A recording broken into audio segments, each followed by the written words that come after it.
Kadapa municipal corporation లో చరిత్రలో మిగిలిపోతుంది. ఇది ఒక దుర్దినం. ఈరోజు అబ్సల్యూట్ మెజారిటీ ఉన్న వైఎస్ఆర్సీపీకి సంబంధించిన మేయర్ గారు ఏ విధమైన చర్చ లేకుండా, అజెండాలో ఏ విధమైన పాయింట్స్ చదవకుండా, కార్పొరేటర్లకు ఏ విధమైన అవకాశం ఇవ్వకుండా, వాళ్ళ యొక్క అభిప్రాయాలను చర్చించకుండా మేమన్నీ చదివేసినాము, ఎజెండా అయిపోయింది అని చెప్పేసి ఓ 2 మాటల్లో ముగిచ్చేసి పారిపోయినాడు. ఈ భాగ్యానికి ఇంత డబ్బు ఖర్చు పెట్టి, ఈ మీటింగ్ పెట్టి, ఇంతమంది భాగస్వామ్యంతో ఇంతమందిని ఇబ్బంది పెట్టి చేయడం కంటే ఆయన ఇంట్లో లుంగి కట్టుకొని ఆయన బెడ్రూమ్ లో అయిపోయింది, ఎజెండా పాస్ అయిపోయిందని చెప్పుకుంటే బ్రహ్మాండంగా ఉంటది. కనీసం ప్రజాధనమన్నా మనము దుర్వినియోగం కాకుండా కాపాడుకున్నట్టు అవుద్ది.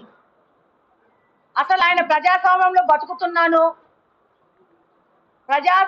ప్రజాసేవకై వచ్చాను, ప్రజల కోసం పని చేయాలా అనే ఆలోచన లేకుండా ఒక నియంతలాగా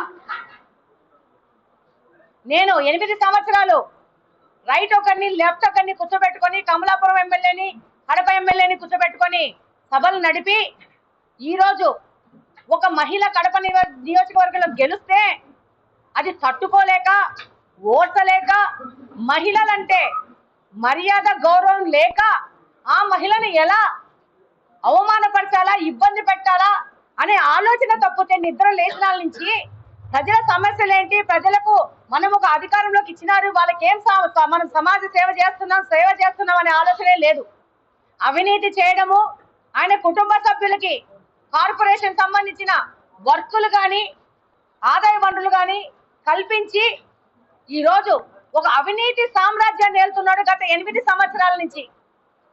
ఈ 8 సంవత్సరాల నుంచి ఎవరు ప్రశ్నించలేదని కడప మున్సిపల్ కార్పొరేషన్ ని తను అక్రమ మార్గంలో రాసి పెట్టుకున్నాను, రిజిస్ట్రేషన్ చేయించేసుకున్నాను, నా ఇష్టం వచ్చినట్టు ఈ కార్పొరేషన్ చేయొచ్చనే విధానంగా ఆయన వెళ్తున్నాడు. కనీసం ఈయన ఇంత బుద్ధి లేకుండా ప్రవర్తిస్తా ఉంటే వీళ్ళ పార్టీకి సంబంధించిన పెద్దలు మహిళలను గౌరవించాలా, నువ్వు ఏం బుద్ధి లేకుండా ఇట్లాంటి పనులు చేస్తానని అని గడ్డి తినిపించి బుద్ధి చెప్పాల్సిన పరిస్థితిలో వాళ్ళ పార్టీ కూడా ఏ విధమైన ఆయన మీద చర్యలు తీసుకోకుండా అచ్చోసిన ఆంబోతు వదిలినట్టు వదిలింది. ఈరోజు మహిళల మీద దాడి చేస్తూ అదే మహిళల్ని సపోర్ట్ తీసుకొని వాళ్ళకి ఏమేమి లాభాపేక్షలు చెప్పినాడో మనకు తెలియదు. వాళ్ళకే మెజారిటీ ఉంది, వాళ్ళే ఎక్కి మాకు ప్రొటెక్షన్ కావాలని అనడము, వాళ్ళే నినాదాలు చేయడము, వాళ్ళే పోడియం ఎక్కడము, వాళ్ళే రచ్చ చేయడము. ఆ తర్వాత బాగా అన్నం తినేసి వచ్చి లంచ్ బ్రేక్ అయిపోయినాక ఈదే కార్పొరేషన్ లో ఇదే మీటింగ్ అటెండ్ అయిన పోలీసు వాళ్ళకి కానీ, మీడియా ప్రతినిధులకు కానీ ఎవరికి ఏ విధమైన అరేంజ్మెంట్ చేయకుండా వాళ్ళు మాత్రం వెళ్ళి కిందికి వెళ్ళి చక్కగా భోజనాలు కానిచ్చి పైన ఉన్న వాళ్ళకి పప్పు చారులు పోసి తిని 3 గంటలు రెస్ట్ తీసుకొని మళ్ళా పైకి వచ్చి మేము చదివేశాం అయిపోయింది అని చెప్పే దుర్భాగ్యానికి ఈ పెద్ద మనిషి దిగజారిపోయినాడు. ఇది కడప నియోజకవర్గంలోని ప్రతి ఒక్క మనిషి గమనిస్తా ఉంది. మహిళలను అడ్డుపట్టుకొని రాజకీయం చేయాలనుకుంటున్నాడు. నేను గెలిచి 6 నెలలే అయింది, నాకు రాజకీయాలు తెలీదు. నువ్వు గత 20-30 సంవత్సరాల నుంచి రాజకీయాల్లో ఉన్నావు. నువ్వు భవిష్యత్తులో చిన్నగా వచ్చి ప్రజాసేవ చేయాలనుకున్న వాళ్ళకి నువ్వు చూపించే మార్గం ఇదా అని ప్రశ్నిస్తా ఉన్నాను. అసలు కడపలో అవినీతి చేసి పెట్టేశాడు మొత్తంగా. ఈరోజు మీరు గమనిస్తే దేవుని కడప రోడ్డు కృష్ణా సర్కిల్ నుంచి ఎవరు చేశారు? ఈ యొక్క పెద్ద మనిషికి సంబంధించిన వ్యక్తి కాదా? ఢిల్లీ పబ్లిక్ స్కూల్ దగ్గర రోడ్డు ఈ పెద్ద మనిషికి సంబంధించిన వ్యక్తే. ఈయన కుటుంబ సభ్యుడే చేసి ఈరోజు ఆల్రెడీ 2 నెలలే అయింది ఆ రోడ్డు ఓపెన్ అయ్యి, ఆల్రెడీ క్రాక్స్ వచ్చి నాణ్యత లేని వర్క్ చేశాడు. దాని మీద చర్యల గురించి మాట్లాడుతున్నాడా? ఈరోజు మాసాపేటలో టెంపుల్ని పగలగొట్టారు, కార్పొరేషన్ వైపు నుంచి ఒక అగ్రిమెంట్ అయ్యి టెంపుల్ మేమే కడతామని చెప్పినారు. కట్టినారా? ఎన్ని రోజులైంది టెంపుల్ పగలగొట్టి? ఈ రోజుకి ఎన్ని రోజులు కావస్తా ఉంది? దాని గురించి ఏమైనా చర్యలు ఉన్నాయా? అన్నమయ్య విగ్రహం తీసినారు. ఆ రోజు అక్కడ ప్రాంతంలో ఉన్న వాళ్ళకి మేము మళ్ళా కట్టిస్తాం ఆ గుడిని, మాది బాధ్యత అని అగ్రిమెంట్ అయ్యారు. దాని గురించి ఏమైనా చర్యలు ఉన్నాయా? ఎన్ని మసీదు స్థలాలు, ఎన్ని చర్చిలు అన్యాక్రాంతం అయిపోయినాయి ఈ కడపలో, దాని మీద చర్యలు ఉన్నాయా? ఈరోజు అవినీతి ఎంత ముందుకెళ్ళిందంటే వీళ్ళకి గుళ్ళ స్థలాలు, మసీదు స్థలాలు, చర్చి స్థలాలు కూడా వదలని పరిస్థితుల్లో అవినీతి చేశారు వీళ్ళు. ఈ రోజు తెలుగుదేశం పార్టీ అధికారంలోకి వచ్చింది. ఇక్కడ ఎమ్మెల్యే తెలుగుదేశం పార్టీకి సంబంధించిన ఒక మహిళ గెలిచింది. ఈ రోజు తెలుగుదేశం పార్టీకి 8 మంది కార్పొరేటర్లు వచ్చినారు అనే విషయాన్ని డైజెస్ట్ చేసుకోలేక ఒక కుర్చీ అనే డ్రామా మొదలు పెట్టాడు. ఈరోజు మొన్న మాట్లాడతారు కడపలో నీ తాగునీటి సమస్య లేదని చెప్పి, గాంట్ నుంచి ఉమ్ముతారు వీళ్ళ ముఖాల మీద. కడపలో తాగునీటి సమస్య లేదు అని చెప్తే ప్రజలు వీళ్ళకు బుద్ధి చెప్పే టైం ముందుంది. నిన్న ఎవరో ఆఫ్ రికార్డ్ అడిగితే అలా చెప్తాము మీడియాకి అంతే అని చెప్తాడంటే ఈ పెద్ద మనిషి. ఇలాంటి పరిస్థితులు ఈ కడప మున్సిపల్ కార్పొరేషన్ ఇలాంటి వ్యక్తి ఆధీనంలో ఉంది. అన్అఫిషియల్ గా రాసేసుకున్నాడు. ఇక్కడ ప్రజాస్వామ్యం లేదు, ప్రజల సమస్య గురించి చర్చ లేదు. ఎంతో మంది కార్పొరేటర్లు ఈ రోజు ఎజెండాలో వాళ్ళకి సంబంధించిన ప్రజల సమస్యలను దాంట్లో పొందుపరిచినారు. ఫర్ ఎగ్జాంపుల్, కుక్కలు పిల్లల్ని కాటేస్తున్నాయి, రోడ్డు మీద మనుషుల మీద దాడి చేస్తున్నాయి. ఎంతమంది కుక్కలకి ఆపరేషన్లు చేయించారని ఒక క్వశ్చన్ ఉంది. ఇలాంటి ప్రజలకు సంబంధించిన సమస్యలు, రోడ్ల గురించి, నీళ్ల గురించి, ప్రతి ఒక్క దాని మీద సమస్యల మీద వాళ్ళు ప్రశ్నిస్తే ఏ విధమైన చర్చ లేకుండా, ఏ విధమైన దానికి ఏ విధమైన అజెండా చదవకుండా, ఈరోజు ప్రజల్ని ఫేస్ చేసే ధైర్యం లేకుండా, కార్పొరేటర్లు ప్రశ్నిస్తే సమాధానం చెప్పుకునే పరిస్థితి లేక ఇంత దుర్మార్గంగా అజెండా అయిపోయింది అని చెప్పేసి వెళ్ళిపోతున్నారు. ఇది మీడియా ప్రతినిధులు అందరి ముందు జరిగిన విషయం. ఈ విధంగా ఎక్కడన్నా ఏ కార్పొరేషన్ లో అయినా మీటింగులు జరిగింది మనం చరిత్రలో చూసామా? కడప కార్పొరేషన్ లో జరిగింది. ఇలాంటి దుర్మార్గమైన ఈ మనిషి వలన ఈయనకు ప్రజల గురించి అవసరం లేదు, ప్రజా సమస్యల గురించి అవసరం లేదు. వీళ్ళ కుటుంబ సభ్యులు G+2 పర్మిషన్ తీసుకొని 4 అంతస్తులు కట్టుకుంటారు. సామాన్య ప్రజలు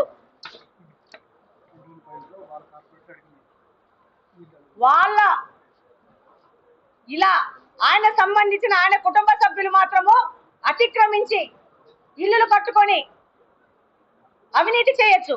అదే 2-3 సెంటర్లో పేదవాళ్ళు ఇల్లులు కట్టుకుంటే నీకు పర్మిషన్ లేదని దాడి చేయనీకి పోతారు, ఆ ఇళ్లను కూలుస్తారు, ప్రొక్లైన్ తీసుకొని బుల్డోజర్ తీసుకుపోయేసి.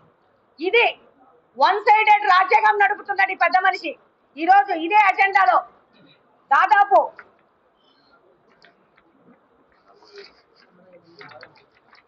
47 అంశాలు చర్చకు రావాల్సిన అవసరం ఉంది. 54 అంశాలు టేబుల్ అజెండా కలిపి కడప నగర అభివృద్ధి కోసము 54 అంశాలు చర్చకు రావాలా? కార్పొరేటర్లు 50 మంది కూర్చొని, మిగతా వాళ్ళు కూర్చొని దీని మీద చర్చించి ఇది కరెక్టా తప్ప అని మాట్లాడి ఒక పద్ధతిలో కడప నగరాన్ని అభివృద్ధి చేసుకోవాల్సిన పరిస్థితిలో ఈయన ఏ విధమైన చర్చ లేకుండా ఈయన అవినీతిని ప్రశ్నిస్తున్నారని చెప్పేసి ఈయన ఇలా కార్పొరేషన్ లో ఇలా అజెండాను ఫినిష్ చేయడం అనేది ఆయన అవమానకరంగా ఫీల్ అవ్వాల్సిన అవసరం ఉంది. ఈరోజు 21వ అజెండాలో వాటర్ గండి రిజర్వాయర్ నుంచి మురిగినీరు వస్తోంది. ఇక్కడ నీళ్లు 3 రోజులకు ఒకసారి కూడా నీళ్లు రావట్లేదు, ప్రజలు ఇబ్బంది పడుతున్నారని చెప్పేసి దీని మీద ప్రశ్నించడం జరిగింది.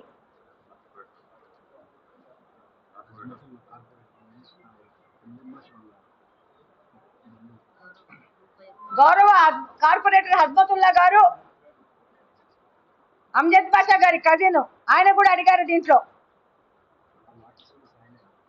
గ్రామ సచివాలయకు ఈ వాటర్ సమస్యని హస్మతుల్లా గారు అడిగినారు. అలాగనే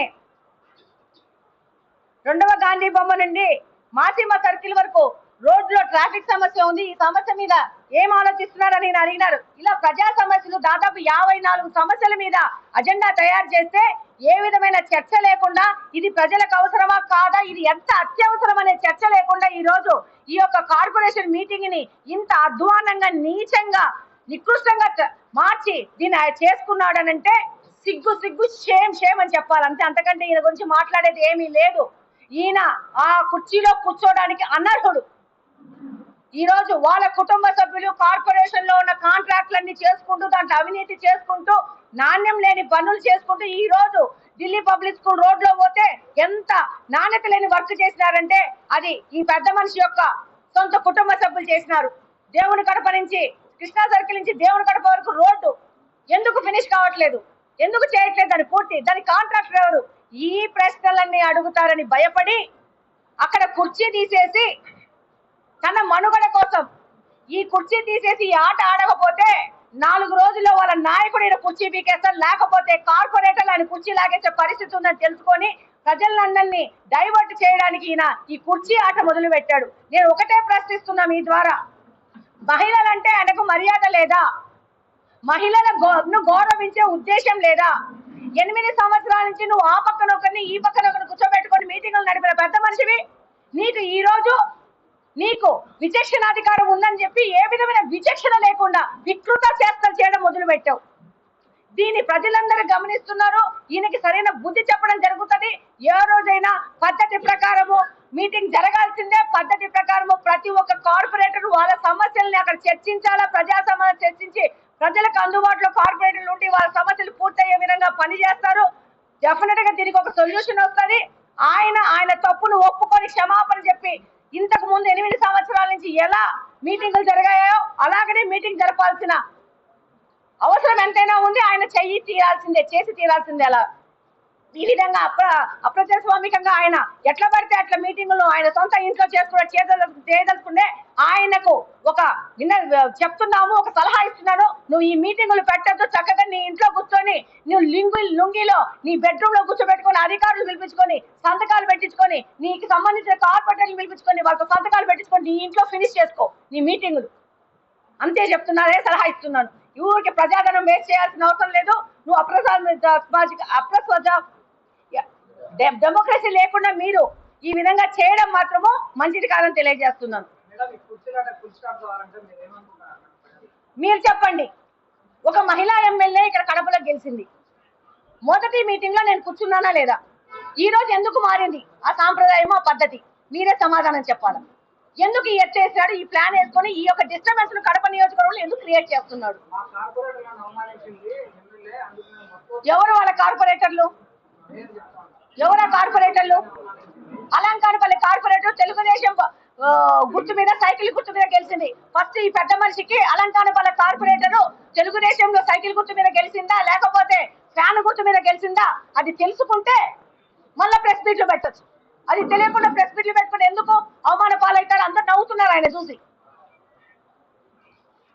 మహిళలకు గౌరవం ఇవ్వకుండా అమర్యాదగా ప్రవర్తించి మహిళలను ఇబ్బంది పెట్టాలా? మహిళలను ఇబ్బంది పెడితే ఆయన రాక్షసానందం పొందుతున్నాడు ఇప్పుడు. ఈరోజు మహిళలను ఇబ్బంది పట్టి ఇది అందరూ గమనిస్తున్నారు. దీనికి డెఫినెట్ గా ఒక సొల్యూషన్ వస్తుంది. ఈయన చేసిన ఈ దుర్మార్గాలకి ఈయన శిక్ష కూడా పడుతుందని తెలియజేస్తున్నాను.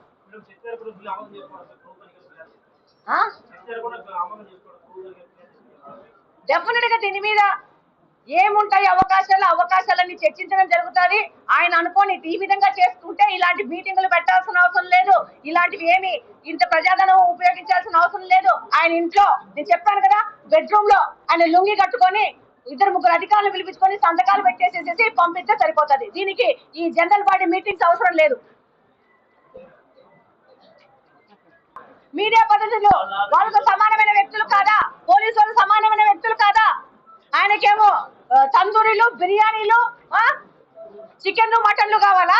మిగతా ఈ కార్పొరేషన్ లో ఈ మీటింగ్ కోసం అటెండ్ అయిన మిగతా వాళ్ళకి పప్పుచారు, తెరగన్నాలు పెట్టారా? అడిగితే నాకు సంబంధం లేదంటాడు. మరి ఆయనకి ఏం సంబంధం ఉంది? కడప కార్పొరేషన్ లో మనిషికి వణుకు చూస్తే వణికిపోతున్న మనిషి ఎమ్మెల్యే గారు చెప్పినట్టు ఆయన బెడ్రూమ్ లో మీటింగ్ పెట్టుకుంటే సరిపోతుంది. కార్పొరేషన్ ఏమన్నా ఆయన జాగీర్, ఆయన ఆఫీస్ అనుకుంటున్నాడా, సొంత బిల్డింగ్ అనుకుంటున్నాడా? Kadapa corporation mayor corporation office ఆయన జాగీర్ అనుకుంటున్నాడా, ఆయన సొంత ఇల్లు అనుకుంటా ఉన్నాడా? గత 8 సంవత్సరాలుగా ఇష్టం వచ్చినట్లు కడపను కలుషితం చేసినాడు ఆయన, ఆ మాజీ ఎమ్మెల్యే ఒక ఆయన. ఈరోజు ఈ కార్పొరేషన్ను కలుషితం చేసినాడు. కార్పొరేషన్లో ఎంప్లాయీస్ని అవినీతి పనులు చేసినాడు. కంప్లీట్గా ఆంధ్రప్రదేశ్లో ఎన్ని కార్పొరేషన్లు ఉన్నాయో అన్ని కార్పొరేషన్లో వర్స్ట్ కార్పొరేషన్ ఏదైనా తయారైందంటే వైకాపా ప్రభుత్వంలో వైకాపా పార్టీకి సంబంధించిన కార్పొరేషన్. అది ఈ మేయర్ గారు, ఈ ఎమ్మెల్యే గారు, వీళ్ళిద్దరు కలిసి సర్వనాశనం చేసినారు. ఈరోజు నువ్వు చేసిన అవినీతి ఈరోజు చూశారు. ఫ్లెక్సీలన్నీ ఆయన సొంత ఇల్లు అనుమతి లేకుండా నిర్మించింది చూసినారు. అంటే ఆయనకి ఏమైనా ఎగ్జంప్షనా? గత కార్పొరేషన్ అధికారులు కూడా ఏది కావాలంటే అది ఎగ్జంప్షన్లు ఇచ్చినారు. ఎక్కడ చూసినా అవినీతి. సొంతంగా కాంట్రాక్ట్లు చేసినాడు. ఆ నాణ్యతలు ఒకసారి చెక్ చేస్తే ఇంజనీర్లు అందరూ ఇంటికి పోతారు. ఇప్పటికే ఇంజనీర్లు భయపడిపోతున్నారు. గతంలో చేసిన పనుల మీద నాణ్యత చెక్ చేస్తే మేము ఇండ్లకు పోతామని చెప్పి భయపడిపోతూ ఉన్నారు. ఈ విధంగా కార్పొరేషన్లో ఉన్న ప్రతి ఉద్యోగిని, ప్రతి వ్యవస్థను కూడా చేతిలోకి తీసుకొని సర్వనాశనం చేసి ఈరోజు వాళ్ళు చేసిన అవినీతిని ప్రశ్నించేదానికి ఎమ్మెల్యే, ఆ పార్టీలో ఉన్న కార్పొరేటర్లు అసహించుకొని మా దగ్గరికి వస్తే ఈరోజు వాళ్ళందరి మీద అవమానపరిచే విధంగా, ముఖ్యంగా మహిళలను అవమానం పరిచే విధంగా ప్రవర్తించినారు. మహిళలంటే గౌరవం లేదా మీకు? కడప మహిళలకు అందరికీ కూడా ఇది ఒక దిక్సూచి లాంటిది. ఇటువంటి నాయకులను ఎన్నుకుంటే మహిళలకు నగరంలో ఏ విధంగా గౌరవం ఉంటుంది అనే దానికి ఈరోజు జరిగిన కార్పొరేషన్లో ఆ మేయర్ ప్రవర్తించిన తీరే నిదర్శనం. ఏది ఏమైనా కడప కార్పొరేషన్ కడప అభివృద్ధి కోసం కట్టుబడి ఉంది. ఎమ్మెల్యే కట్టుబడి ఉంది. దానికోసం నిరంతర పోరాటం చేస్తూ ఉంది. తాగునీటి విషయంలో ఆమె చేసిన పోరాటం మీరందరూ చూశారు. గబ్బు నీళ్ళు వస్తున్నాయని ప్రజలు చెప్తా ఉంటే నీటి సమస్య ఎక్కడుందని మాట్లాడేదానికి వాళ్ళకి నోరెట్లా వచ్చిందని చెప్పి నేను అడుగుతా ఉంటాను. మీ కార్పొరేటర్లే మాట్లాడుతూ ఉన్నారు నీటి సమస్య ఉందని. మీకు కళ్ళు పోయినాయా? ఒక్కసారి బస్తీలు లేకపోయి చూడమని చెప్తా ఉంటాను. అవి చెయ్యరు. కానీ ఈరోజు ఒక మహిళను అవమానించేదానికి, ఏ రోజు మహిళా కార్పొరేటర్లను ఒక్కరోజు కూడా గౌరవించని ఈ మేయరు ఈరోజు వాళ్ళ ఇండ్లకు పోయి ఆ మహిళా కార్పొరేటర్లు తన బండిలో ఎక్కించుకొని పోయినాడు. ఆ స్థితికి దిగజారిపోయినాడు పాపం. ఏమైనా ఈ మహిళా ఎమ్మెల్యేని ఏమైనా అవమానిస్తే వాళ్ళ నాయకుడు జగన్మోహన్ రెడ్డి గారు ఏమన్నా మార్కులు ఎక్కువ వేస్తాడు అనుకున్నాడేమో. దిగజారి వ్యవస్థలను నీరుగార్చి సర్వనాశనం చేసినావు. నువ్వు చేసిన అవినీతికి రేపు మా కార్పొరేటర్లను ఏదైతే వీళ్ళు ఒక మంచి ప్రభుత్వాన్ని ప్రోత్సహిస్తూ మంచి ప్రభుత్వం కోసం, ప్రజల కోసం పనిచేసే ప్రభుత్వాన్ని చూసి మా పార్టీలో చేరారో వాళ్ళను నువ్వు రాజీనామా చేయమని అడుగుతున్నావు. వాళ్ళు ఓడిపోతారని మాట్లాడుతున్నావు. మీరు కూడా రాజీనామా చేయండి, వాళ్ళతో రాజీనామా చేయిస్తాం. మీరు ఎప్పుడు ఎన్నికలు పెట్టినా మాకు ఓట్లు వేస్తారు, మేమే గెలుస్తామని మాట్లాడుతున్నారు కదా. మీకు ఆ దమ్ము ధైర్యం ఉంటే మీ 40 మంది కూడా మీరు రాజీనామాలు చేయండి, వాళ్ళతో కూడా రాజీనామాలు చేయించి పోటీ చేపిస్తాం. వాళ్ళతో రాజీనామాలు చేయించే బాధ్యత నాది. మీ 40 మంది ఎప్పుడు ఎన్నికలు పెట్టినా వీళ్ళని ఓడగొడతాం, మేము గెలుస్తామనే ధైర్యం దమ్ము మీకుంటే ఎస్, మా 8 మందితో రాజీనామాలు చేయిస్తాం. మీరు కూడా రాజీనామా చేసి ఎన్నికల పోదాం, సిద్ధంగా ఉండండి. అంతే తప్ప ఏదో నగరంలో 60 అజెండాలు, ఒక అభివృద్ధి కోసం పెట్టిన నిధులు ఖర్చు చేసేదానికి మీటింగ్ జరిగితే ఒక కుర్చీ వేయకుండా అవమానం చేసేదానికి నీ సునకానందాన్ని పొందాలనుకున్నావు. నువ్వు కుర్చీ వేసే వరకు, ఎమ్మెల్యేకి విప్పుకు కుర్చీ వేసే వరకు నీకు కడప ప్రజలు ఇదే విధమైన సమాధానం చెప్తానే ఉంటారు. ఆమెకు అర్హత ఉంది కుర్చీ వేసేదానికి. గతంలో ఉన్న ప్రాక్టీసెస్, గతంలో ఉన్న కన్వెన్షన్స్ ఫాలో కమ్మని అడుగుతున్నాం. మీడియా సోదరులు కూడా చెప్తున్నాం. నేను ఒకటే చెప్పాను, మీడియా సోదరులు అనుమతించట్లేదంటే గతంలో ఏ విధంగా ప్రాక్టీసెస్ ఉన్నాయి, మీడియా వాళ్ళని అనుమతించారా? ఇప్పుడు కూడా అనుమతించండి. ఎందుకు ఏకపక్షంగా వ్యవహరిస్తారు? ఈరోజు ఏమన్నా మీ కార్పొరేషన్ ఆఫీస్ ఏమన్నా మీ సొంత జాగిరా? మీ పేరుతో రిజిస్టర్ చేసుకున్నారా? మీరు ఎవరిని కావాలంటే వాళ్ళు రానిచ్చేదానికి, ఎవరిని కావాలంటే పోనిచ్చేదానికి మీ ఇష్టం కాదు. మీ అంతిమ రోజులు దగ్గరకు వచ్చినాయి, మీ పవర్ పోయింది. మీరు ఏమి చేసినా మీ అవినీతిపరమైన అజెండాను కడప నగర ప్రజలు ఎవరు ఆమోదించే పరిస్థితుల్లో లేరు.